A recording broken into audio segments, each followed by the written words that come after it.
Hello guys, Eid Mubarak. അപ്പോൾ ഇന്നത്തെ video എന്ന് പറയുന്നത് ഈദിന് വേണ്ടിയിട്ട് നമ്മൾ ഗെറ്റ് റെഡി വിത്ത് മീ ആണ് ചെയ്യാവുന്നത്. So first let me show you my outfit. അപ്പോൾ ഗൈസ്, ഇതാണ് കേട്ടോ എൻ്റെ ഔട്ട്ഫിറ്റ്. നമുക്കൊന്ന് തുറന്നു നോക്കാം. സോ ഇത് ഞാൻ വാങ്ങിയിട്ടുള്ളത് ഓൺലൈനിൽ നിന്നാണ് കേട്ടോ. ഓൺലൈനിൽ ഇൻസ്റ്റാഗ്രാം പേജായ ലവി ഡിസൈൻസ് എന്ന് പറഞ്ഞ ഇൻസ്റ്റാഗ്രാം പേജിൽ നിന്ന് വാങ്ങിയിട്ടുള്ളതാണ്. അപ്പോൾ ഇതവരുടെ ഈദ് സ്പെഷ്യലായിട്ട് ഉള്ള ഡ്രസ്സാണ് കേട്ടോ. ഇതൊരു കോട്ട് സെറ്റാണ്. അപ്പോൾ ഇതാണ് ടോപ്പ്. നല്ല ഫ്ലെയർ ഉള്ള കൈ ഉണ്ട് കേട്ടോ. പിന്നെ ഒരു ലൂസ് ഫിറ്റ് പോലത്തെ പാൻറ്റും ആണ് കേട്ടോ എൻ്റെ ഉള്ളത്. നല്ല വർക്കുള്ള ടോപ്പും പാൻറ്റും ആണ്.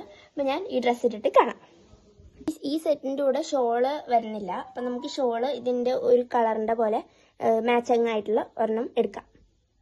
ഗൈസ്, ഞാൻ ഈ ഡ്രസ്സിന് വേണ്ടിയിട്ട് ഈ ഒരു ഷോളാണ് കേട്ടോ എടുത്തിട്ടുള്ളത്. ഇട്ടൊക്കെയിട്ട് മാച്ച് ആവാൻ നോക്കാം. അപ്പോൾ ഗൈസ്, ഇതാണ് കേട്ടോ നമ്മുടെ ഔട്ട്ഫിറ്റ്. ഗൈസ്, ഇതിൻ്റെ കൈ വന്നിട്ട് നല്ല ഫ്ലെയർ ഉള്ള കൈയാണ് കേട്ടോ, ഞാൻ നേരത്തെ പറഞ്ഞ പോലെ. പിന്നെ ഞാൻ ഷോള് മാറ്റിയിട്ടുണ്ടായിരുന്നു, കാരണം അതങ്ങനെ അത്ര മാച്ച് ആവുന്നുണ്ടായിരുന്നില്ല. അപ്പോൾ ഞാൻ ഈ ഒരു മസ്റ്റേർഡ് കളറ് ഇട്ടു കേട്ടോ. അപ്പോൾ ഇനി നമുക്ക് മോയ്സ്ചറൈസർ ഇടണം, മുടി കെട്ടണം. അപ്പോൾ അത് രണ്ടും ചെയ്തിട്ട് കാണാം. അപ്പോൾ ഗൈസ്, ഞാനങ്ങനെ മോയ്സ്ചറൈസർ ഇട്ടു. പിന്നെ ഹെയർ സ്റ്റൈലിന് വരെ ഞാൻ മഫ്തയാണ് കേട്ടോ ചുറ്റിയത്. ഇതേപോലെയാണ് ചുറ്റിയത്. അപ്പോൾ ഇത്രയേ ഉള്ളൂ ഇന്നത്തെ ഗെറ്റ് റെഡി വിത്ത് മീ. അപ്പോൾ എല്ലാവർക്കും ഒന്നും കൂടെ Eid Mubarak to all of you and love you all. അപ്പോൾ എല്ലാവർക്കും വീഡിയോ ഇഷ്ടപ്പെട്ടെങ്കിൽ ലൈക്ക് ചെയ്യാനും ഷെയർ ചെയ്യാനും കമൻറ്റ് ചെയ്യാനും മറക്കണ്ട. ഞാൻ പ്രത്യേകം കമൻറ്റ് ചെയ്തോളാം, ഈദ് മുബാറക് എന്ന് കമൻറ്റ് ചെയ്യാം കേട്ടോ. അപ്പോൾ അടുത്ത വീഡിയോയിൽ കാണുന്നതായിരിക്കും. Bye, see you all.